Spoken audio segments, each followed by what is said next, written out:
Halo sobat-sobatku, kembali lagi bersama saya di Jam Film. Kali ini Jam Film akan membawakan sebuah film yang bertema horor yang penuh akan misteri. Yang dimana film ini itu dirilis oleh Netflix pada tahun 2022 yang memiliki rating yang cukup tinggi. Inilah Barbarian. Baiklah, tidak perlu banyak cakap di awal dan mari kita sama-sama putar apa intronya.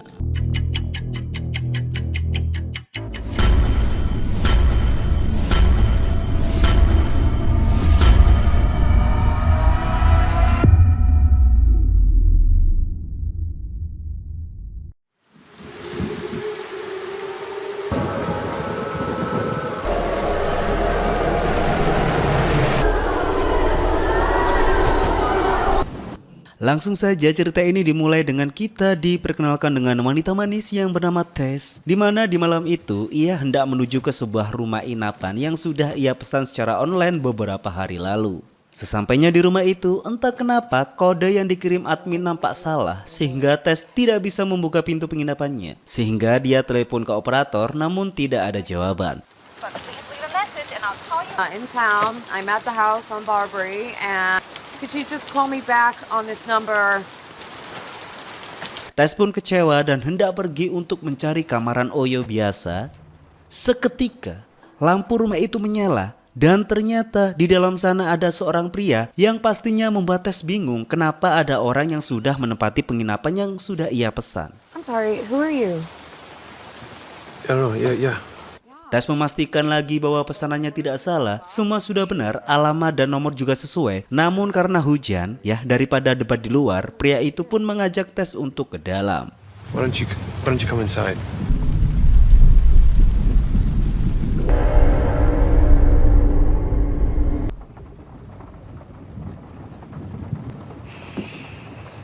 Nampak keadaan begitu canggung, Tess pun meminta si pria untuk menunjukkan bukti pesanannya juga agar tidak terjadi kesalahpahaman yang berkelanjutan.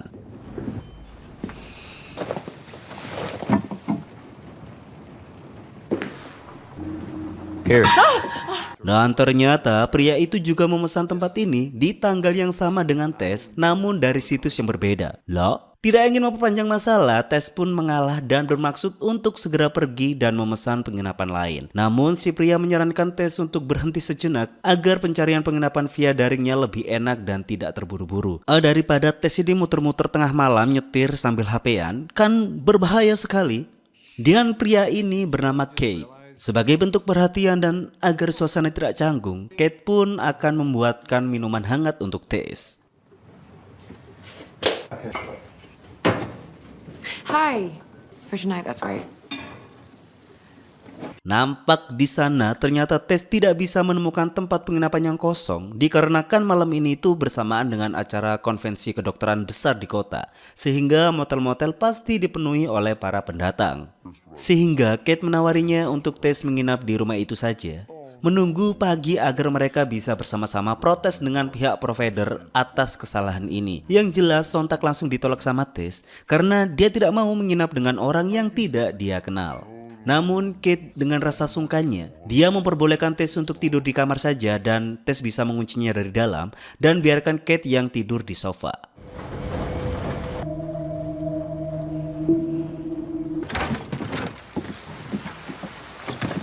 Dan setelah berpikir panjang, akhirnya Tess pun bersedia untuk menginap di rumah itu.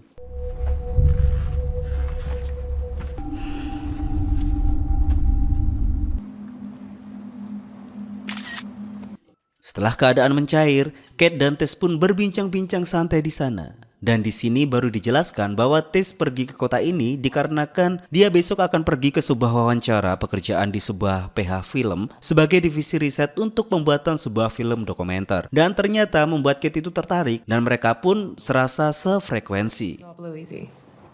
About the makeshift brass band? I mean, I'm not like the guy. What are you doing in an Airbnb? Don't you guys like have a whole job interview? That's my lesson. I take. Guys get to blast that way through, let you in. You wouldn't even think twice. It's inside out. It's the No, best way you're to do it. fucking with me. This is not how you do it. All right, thank you. Thank you very much. You got it? To back up, because now with the thing, but that is Wow. Yeah. okay. Well, don't be. Like, I can sleep on anything. Setelah berbincang-bincang puas, Tess pun mencoba untuk tidur. Namun dengan tiba-tiba pintunya terbuka dengan sendirinya padahal sudah Tess kunci sebelumnya. Dan dikiranya itu ulah Kate, ternyata entah siapa yang membuka pintu itu, yang jelas Kate tidak melakukannya.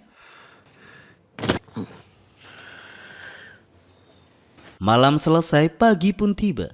Di sana, Tess dikarenakan bergadang sehingga dia bangun kesiangan. Tanpa ada waktu lagi, Tess pun segera bergegas dan sebelum dia keluar, ternyata Kate sudah menuliskan sebuah surat untuknya. Yang intinya, isi surat itu adalah Kate berterima kasih atas malam yang menyenangkan kemarin. Dan ketika Tess keluar dari rumah itu,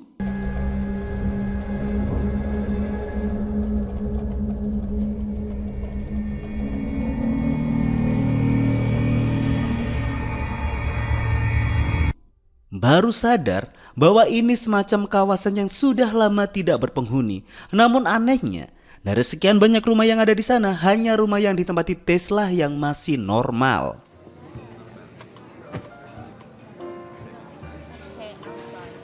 Singkat cerita, Tess di hari itu bertemu dengan orang yang mewawancarainya. Obrolan begitu nampak sangat mengalir sehingga tak terasa hari sudah sore. Dan sebelum berpisah, wanita itu bertanya di mana Tess menginap. Dan ketika Tess mengatakan tempat menginapnya, wanita itu sangat terkejut. Dan dikarenakan Tess ini terus nyerocos dan nampak terlihat nyaman-nyaman saja, wanita itu tidak sempat menjelaskan dan dia hanya mengatakan yang penting Tess harus berhati-hati. Waduh.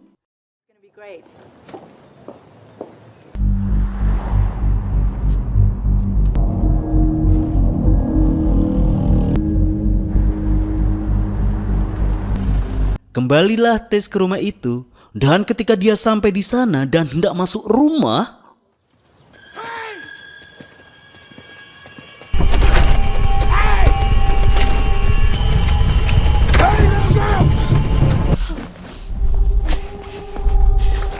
entah siapa yang mengejarnya. Tess nampak ketakutan. Dia menelpon pihak provider namun percuma karena mereka tidak memiliki unit keamanan di hari itu. Aneh sekali bangsat. Tess pun kembali berusaha menenangkan diri karena kepanikan tidak akan bisa membawa dia kemana-mana. Ketika dia beol, sungguh sayang kalau tisu di toilet itu habis sehingga Tess mencari gudang rumah itu dan benar banyak stok tisu di sana. Namun ketika Tess mau kembali, dengan sangat mengejutkan pintunya tertutup dan terkunci dengan sendirinya. Uga. Namun sialnya, dia ingat bahwa handphonenya tertinggal di depan dan kunci rumah ini masih dia bawa. Sehingga dia khawatir kalau Kate kembali ke sini, Kate tidak bisa masuk. Tess pun mencari akal untuk bisa keluar dari sini. Dan ketika dia mengubek-ngubek gudang itu, tiba-tiba dia menemukan sebuah tali dan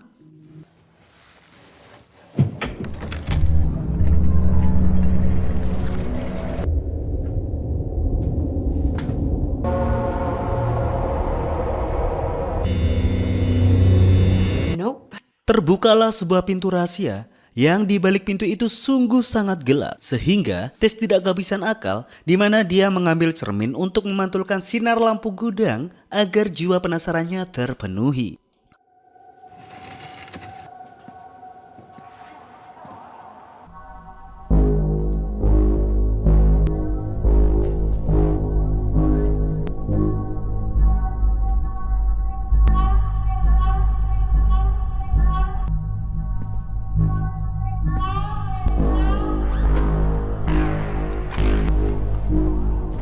Sesampainya di dalam, Tess pun semakin dibuat bingung tentang adanya sebuah ruangan semacam penjara bawah tanah yang di dalamnya hanya ada kamera tua dan sebuah ranjang tidur. Dan ketika Tess melihat ada sebuah noda darah di tembok ruangan itu,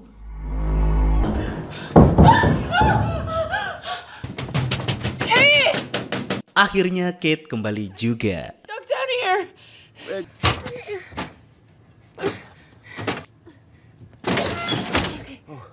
This hidden area, there was this room. Tess di sana dengan sangat panik memberitahu ke Kate tentang adanya ruangan di bawah basement tersebut. Namun di sana Kate berusaha untuk menenangkan Tess yang sangat begitu panik, menyebut bahwa apa yang dikatakan Tess ini tidak masuk akal, sehingga Tess memutuskan untuk pergi dari rumah ini saat itu juga. Di sana Kate berusaha untuk menahan Tess, meminta Tess untuk menunggu sebentar, sedangkan Kate akan pergi memeriksa tempat itu. Seconds. Okay, just wait here.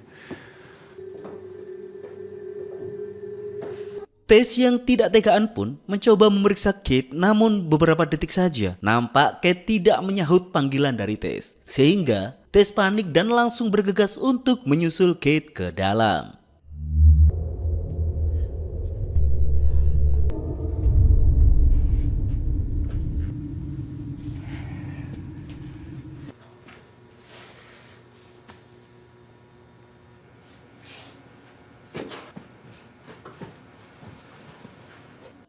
Tess tidak menemukan Kate di dalam sana, namun Tess menemukan sebuah pintu lain. Dan ketika dia membuka pintu itu, sungguh mengejutkan bahwa ada lorong lagi yang menuju ke bawah tanah.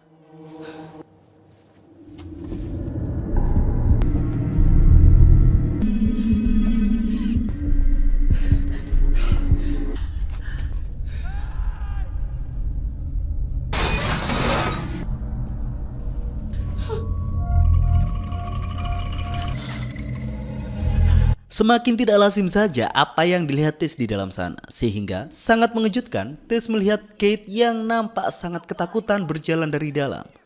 Kate mengatakan bahwa ada orang lain di dalam terowongan ini, hingga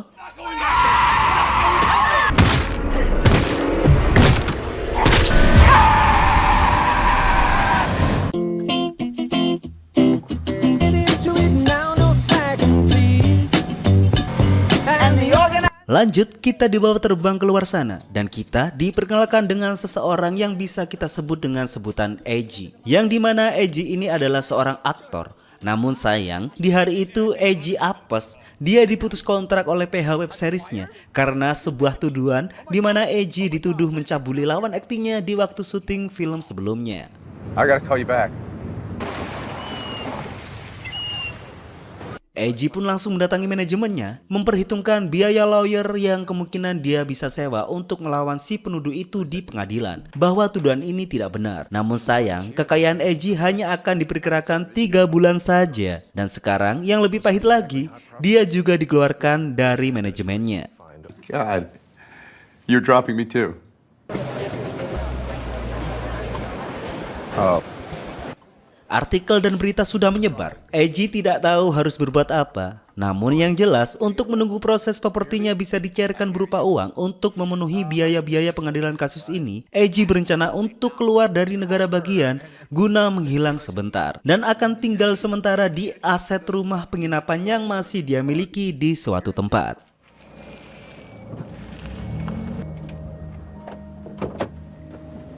Dan ternyata rumah itu adalah rumah yang sama yang ditinggali oleh Tess dan juga almarhum Kate. Nampak di depan masih ada mobil Tess yang terbengkalai. Awalnya Eiji mengira bahwa ini hanya mobil orang yang parkir sembarangan.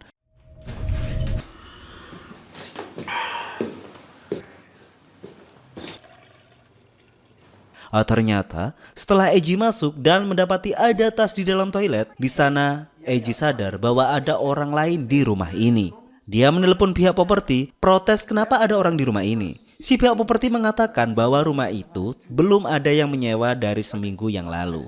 Tapi yang jelas di sini Eiji marah dan merasa bahwa sistem dari pihak properti itu terlalu tolol. Yang memang tolol sih. What kind of system is that? It's a house. A faggot. Dan daripada pusing, Eiji pun ngelabing sebentar dengan temannya yang ada di daerah sana. Dan dia bercerita bahwa ya memang benar, dia sempat uprut dengan wanita itu yang bernama Megan. Tapi pada waktu itu, Eiji mengira bahwa mereka itu saling suka dan saling sange.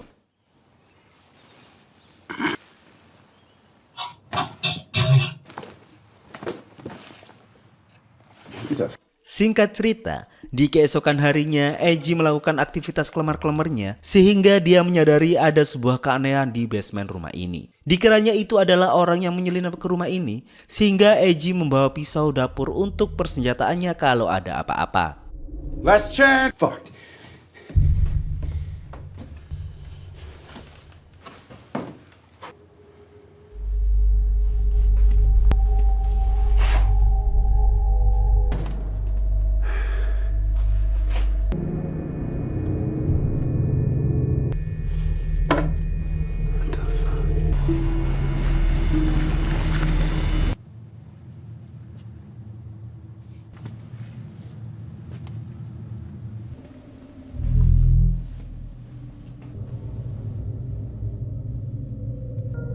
Eiji semakin bingung dengan apa yang dilihatnya di basement rumah ini, sehingga dia searching informasi tentang sistem properti. Apakah basement ini include dalam hak sebuah properti? Dan ternyata sesuai informasi yang dia baca, ternyata basement tidak termasuk dalam total luas rumah area tinggal, tapi dapat dicatat terpisah dari total luas areanya. Dan akhirnya Eiji pun memutuskan untuk turun dan memeriksa basement rumah propertinya, membawa meteran guna untuk mengukur apakah kamar bawah tanah ini masuk dalam hak properti apa tidak. Dia menghitung kalkulasinya hingga dia tidak sengaja menyenggol pintu yang menuju ke bawah tanah itu. Dan sebagaimana jiwa kapitalisnya yang membara, dia pun turun dan lagi-lagi mengukur ruangan bawah tanah tersebut. Semakin dalam Eiji mengukur, semakin tidak lazim pula tempat ini. Semakin ke dalam, hingga Eiji bertemu satu ruangan, yang dimana ruangan itu terdapat sebuah televisi kecil yang memutar video ibu yang sedang menyusui anaknya. Hingga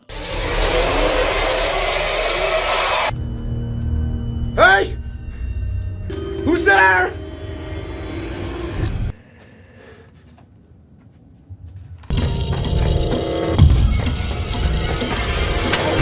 Shit!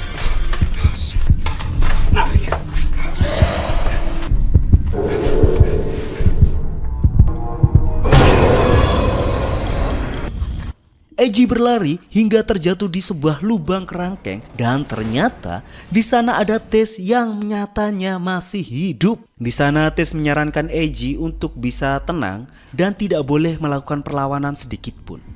Di sana nampak kita bisa lihat bahwa makhluk itu menganggap mereka berdua sebagai seorang bayinya. Lalu makhluk itu memberikan sebuah dot susu dan menyuruh mereka untuk meminum susu tersebut. Namun, ketika minuman susu itu ditolak, Go. Drink it, get up.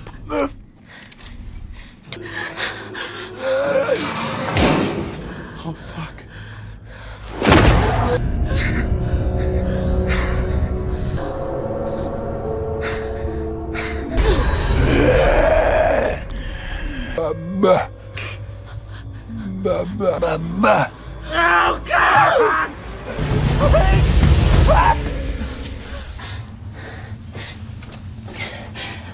Eiji diseret.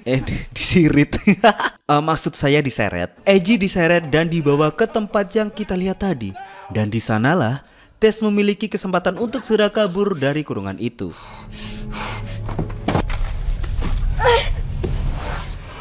Dan kita kembali ke Eiji, di mana dia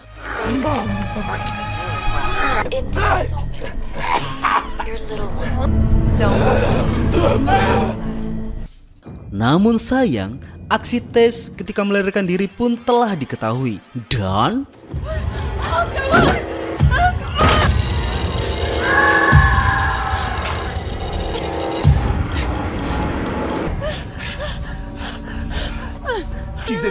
Tess diselamatkan oleh seseorang misterius yang tempo hari lalu melarang Tess untuk masuk ke rumah ini, ingat kan? Di luar sana, orang misterius itu menyarankan Tess untuk bersembunyi di tempatnya yang berdekatan dengan menara air. Dikarenakan jika malam tiba, makhluk itu akan keluar dan akan memburu Tess. Namun di sana Tess menolak karena Tess berencana untuk melapor polisi dan menyelamatkan Eiji yang masih tertinggal di dalam sana.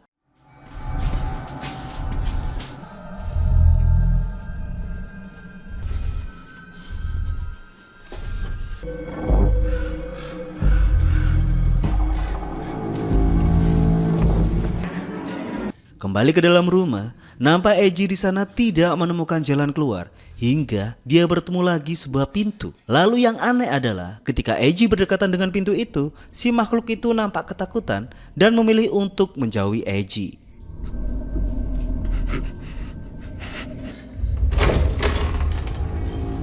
Nampak di ruangan itu sangat bau sekali, dan di dalam ruangan itu sungguh sangat mengejutkan. Ada seorang pria tua yang nampak sudah sangat sakit-sakitan.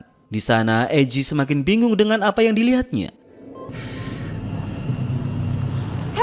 Kembali di luar sana, Tess pun berhasil membawa polisi ke rumah ini. Namun, kedua polisi itu tidak menemukan kejanggalan apapun dan menganggap Tess ini hanya wanita gila. Dan dikarenakan di tengah kota sedang terjadi keributan juga, akhirnya kedua polisi itu pergi dan memilih untuk mengatasi masalah yang ada di kota. Where are you going?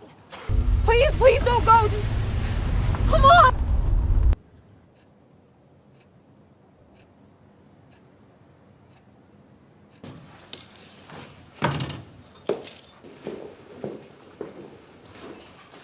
Kembali di dalam, di mana orang tua itu tiba-tiba mengambil sebuah pistol dan No, wait! entah apa alasan orang tua itu menembak kepalanya sendiri. Namun yang jelas, Tess di luar sana sudah geram. Ia masuk ke dalam mobilnya dan bermaksud untuk menerobos dan menabrak rumah itu. Namun tiba-tiba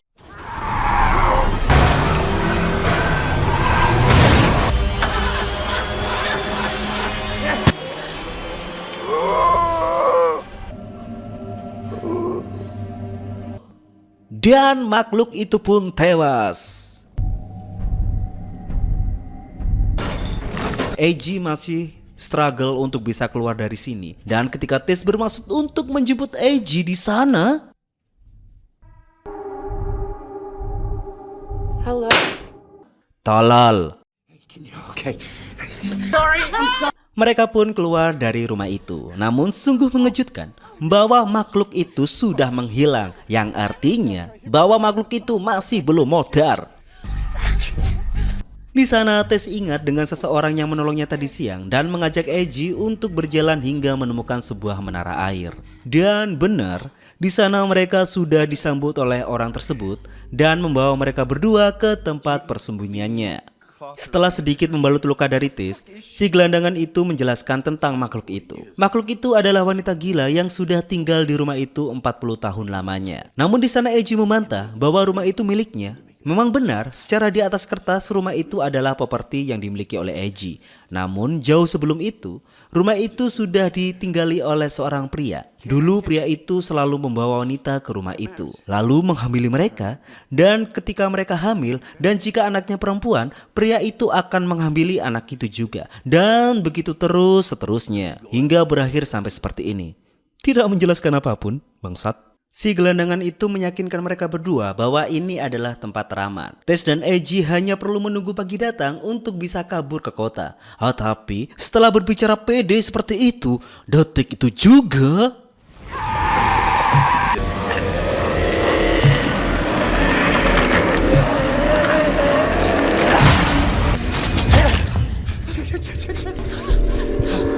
Can't get over a fucking bar. mereka berdua melanjutkan pelarian ke atas menara air. Di sana karena saking gupunya, Eiji malah menjatuhkan pistol yang didapatnya tadi. Tolol.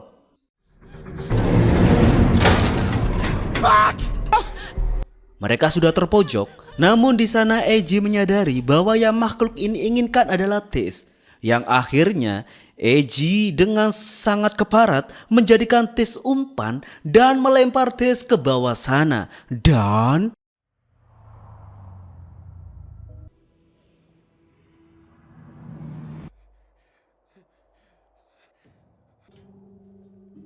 sungguh luar biasa, Tess berhasil digapai oleh makhluk itu. Yang artinya Tess masih bisa selamat. Dan makhluk itu pun tewas.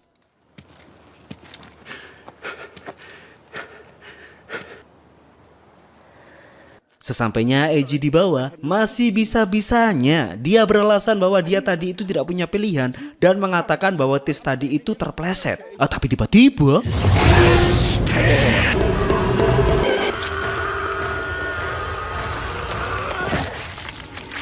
bongkor raimu konasu.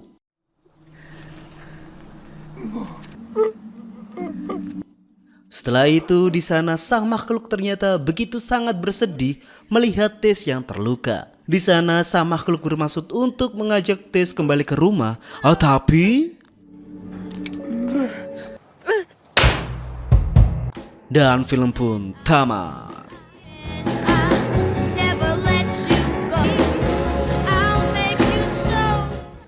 Akhir cerita yang sangat menenenkan. Pesan dari film ini adalah jangan mencari penginapan sembarangan. Sekian dari saya, Jam Film undur diri. Sampai jumpa di video selanjutnya.